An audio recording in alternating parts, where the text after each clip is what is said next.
Hindi ako tiwala. Okay na.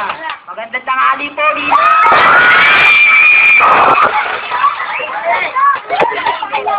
Abad naman ninong mo.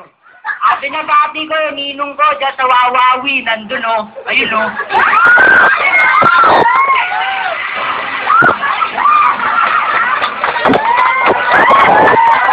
Latinggero. Pasiliya. Bati ka ba? Bati ka muna. Binabati ko yung mga tao sa bahay. Pati binabati ko yung mga chismosa dyan. Wala kayong balato. Binabati ko nga pala yung ano nga ba to? Yung tita ko dyan sa Canada. Thank you. Love you, miss ka na namin.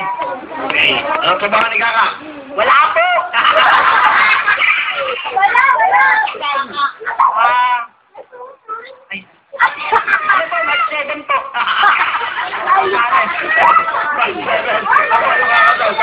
Ito sa Adventist Church po. Okay. Bakit kay kakasal? Ilang taon ka na, Kaka? 20 po, batang-bata. Bakit ka kakasal? Bakit? Dito ka na, wala kang trabaho. Kasi po, tambay po ako eh. Ayaw ko pong gumala na lang ng gumala dyan sa kalsada. Mag-asawa na lang ako kaysa mapariwara pa po.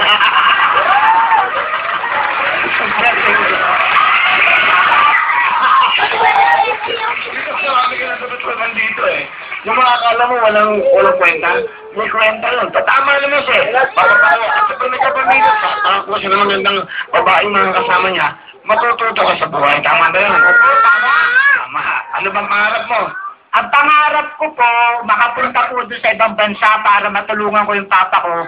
Kasi malapit na sila tumanda eh. Kaya ako, batang-bata pa. Makapagtrabaho pa ako matagal, mapapagsilbihan ko pa sila. Sa Afghanistan po. Ano ba siya? Opo. Emigrero to na.